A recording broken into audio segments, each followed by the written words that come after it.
सुप्रभात विद्यार्थियों। आज हम आपके गद्य खंड कक्षा 10वीं का गद्य खंड जो कि आपकी पुस्तक है क्षितिज भाग 2 का 11वां पाठ बाल गोविंद भगत को पढ़ेंगे। तो बच्चों आइए हम इसका लेखक परिचय भी जानें।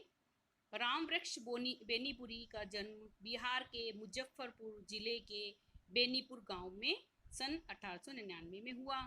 माता पिता का निधन बचपन में ही हो जाने के कारण जीवन के आरंभिक वर्ष अभावों, कठिनाइयों और संघर्षों में बीते।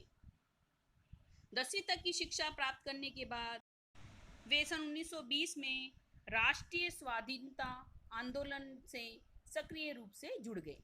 कई बार जेल भी गए। उनका देहावसान सन 1968 में हुआ। 15 वर्ष की अवस्था में बेनीपुरी जी की रचनाएं पत्र पत्रिकाओं में छपने लगी। वे बेहद प्रभावशाली पत्रकार थे। उन्होंने अनेक दैनिक, साप्ताहिक एवं मासिक पत्र पत्रिकाओं का संपादन किया। तरुण भारत, किसान मित्र, बालक, युवक, जनता, जनवाणी और नई धारा उल्लेखनीय है। गद्य की विविध विधाओं में उनके लेखन को व्यापक प्रतिष्ठा मिली। उनका पूरा साहित्य बेनीपुरी रचनावली के 8 खंडों में प्रकाशित है। उनकी रचना यात्रा के महत्वपूर्ण पड़ाव हैं। पतितों के देश में ये उनका उपन्यास है। चिता के फूल कहानी है। अम्बपाली नाटक, माटी की मूर्तें रेखाचित्र, पैरों में पंख बांधकर ये एक यात्रा वृतांत है। जंजीरें और दीवारें संस्मरण है आदि। उनकी रचनाओं में स्वाधीनता की चेतना, मनुष्यता की चिंता और इतिहास की युगानुरूप व्याख्या है।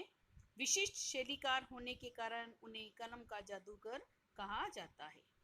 बाल गोविंद भगत रेखाचित्र के माध्यम से लेखक ने एक ऐसे विलक्षण चरित्र का उद्घाटन किया है जो मनुष्यता, लोक संस्कृति और सामूहिक चेतना का प्रतीक है। वेशभूषा या बाह्य अनुष्ठानों से कोई सन्यासी नहीं होता। सन्यास का आधार जीवन के मानवीय सरोकार होते हैं। बाल गोविंद भगत इसी आधार पर लेखक को सन्यासी लगते हैं। यह पाठ सामाजिक रूढ़ियों पर भी प्रहार करता है। इस रेखाचित्र की एक विशेषता यह है कि बाल गोविंद भगत के माध्यम से ग्रामीण जीवन की सजीव झांकी देखने को मिलती है। तो आइए हम पाठ की ओर अग्रसर होते हैं। ये हमने इनका परिचय जाना, लेखक परिचय, और इसके बारे में क्या लिखा है लेखक ने उसको जाना। तो आइए हम पाठ बाल गोविंद भगत का अध्ययन करते हैं।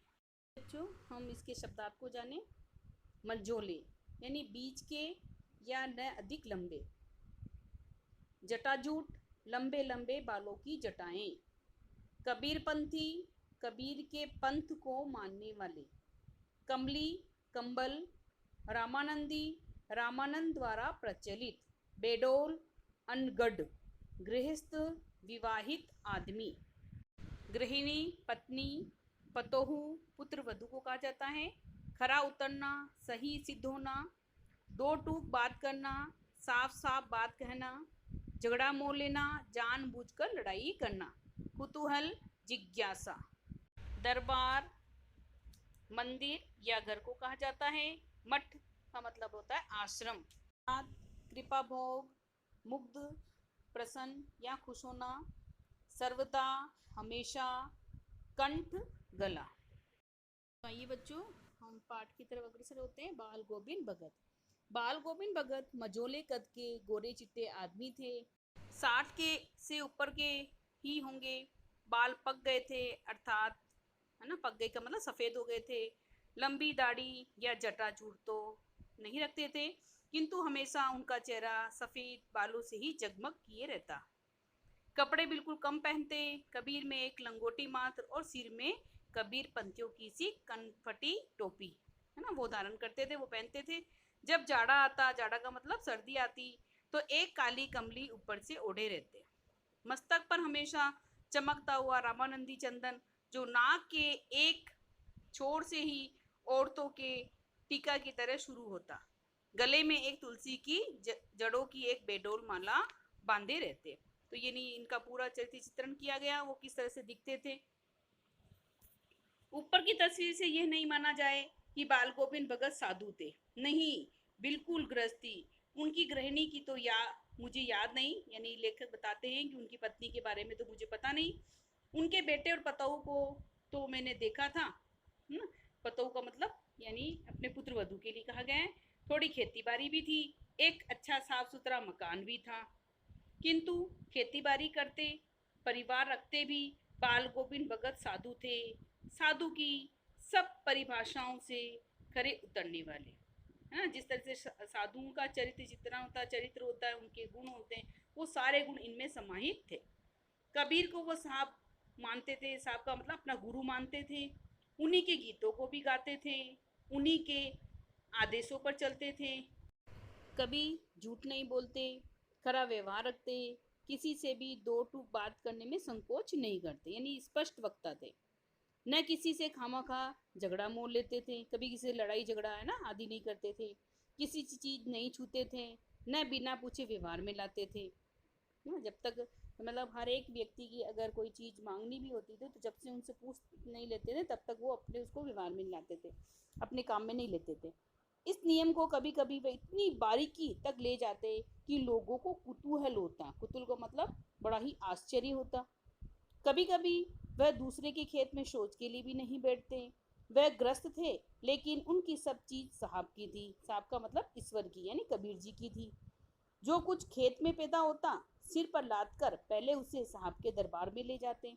तो जितनी भी पूरे वर्ष की जो भी खेती होती थी वो क्या करते थे, ये पूरी जो खेती है वो सारे ही, है ना, साहब के दरबार में, अर्थात जो भी मठ था कबीर जी का, वहां तक लेके जाते थे। उनके घर से 4 कोस दूर पर था वो मठ। कितनी कोस दूर था? 4 मठ, है ना, 4 कोस। एक कबीरपंथी मठ से मतलब यानी कहाँ लेके जाते थे अपनी पूरी खेती? एक कबीरपंथी मठ था, वहां पर पूरे वर्ष की खेती वो वहां ले जाते थे। वह दरबार में भेंट रूप रख लिया जाकर प्रसाद रूप में जो उन्हें मिलता उसे घर ले आते और उसी से गुजर चलाते, है ना। और प्रसाद स्वरूप जो भी वहाँ के मठ के संप्रदाय जो पुजारी जो भी थे, तो जो जितना देते थे, है ना, वो उतना मतलब पूरे वर्ष उनका खाना पीना चल सके, है ना, ढंग से, वो उतना ही लेकर आते थे, है ना। और उसी से जो प्रसाद स्वरूप मिलता था उसी से अपना पूरा गुजर बसर चलाते थे। इन सब के ऊपर मैं तो मुग्ध था, बड़ा ही मतलब आकर्षित था उनके। और उनके मधुर गान पर तो सदा सर्वदा ही सुनने को मिलते ना। वो बहुत अच्छा वक्ता भी थे, अच्छा श्रोता भी थे, सुनते भी अच्छा थे, लोगों को भजन कीर्तन सुनना, लोगों को गाते सुनना, और खुद भी बहुत अच्छा भजन गाते थे। कबीर के वे सीधे सादे पद जो उनके कंठ से निकलकर सजीव हो उठते। कबीर जी के जो दोहे थे, जो सांखिया थी, जो शब्द थे, है ना, जब वो अपने कंठ से निकालते ऐसा लगता था कि कबीर जी ही गा रहे हैं, यानी सजीव उठते थे, है ना, उनमें भी जान आ जाती थी, इतना सुरूर में गाते थे। तो देखिए इस पूरे जो हमने पढ़ा है उसका मतलब क्या है कि यहाँ पर बाल गोविंद भगत की पहले तो शारीरिक विशेषताओं का वर्णन करते हुए कहते हैं कि वो 60 वर्ष से अधिक आयु वाला, है ना, वह मजोले कद काठी का गोरा चिट्टा आदमी था। कमर में एक लंगोट और सिर पर कबीर पंथियों जैसी वो कनपट्टी, है ना, कंटोप की ही भगत की वेशभूषा थी, कनपट्टी टोपी पहनते थे। माथे पर एक लंबा सा चंदन का टीका तथा गले में तुलसी की जड़ों की बेडोल माला पहनते थे।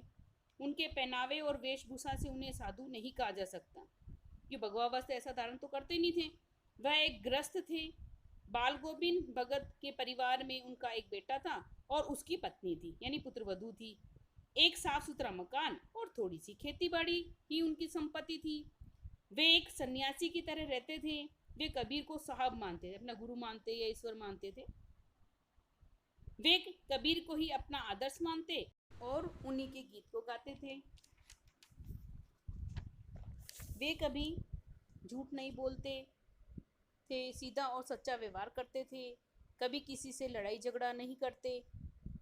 वे किसी की भी चीज़ को स्वयं के लिए उपयोग नहीं करते, यहाँ तक कि वे किसी दूसरे के खेत में शौच आदि नहीं करते थे।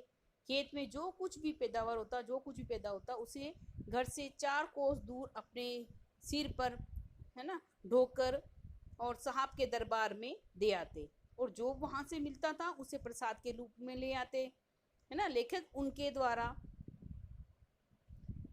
गाए गए कबीर के पद सुनकर प्रसन्न एवं आनंदित हो उठता है। तो बेटा हमने इसका सार भी समझा दिया। आज जो हमने पढ़ा, कल हम इसका शेष भाग का अध्ययन करेंगे। धन्यवाद।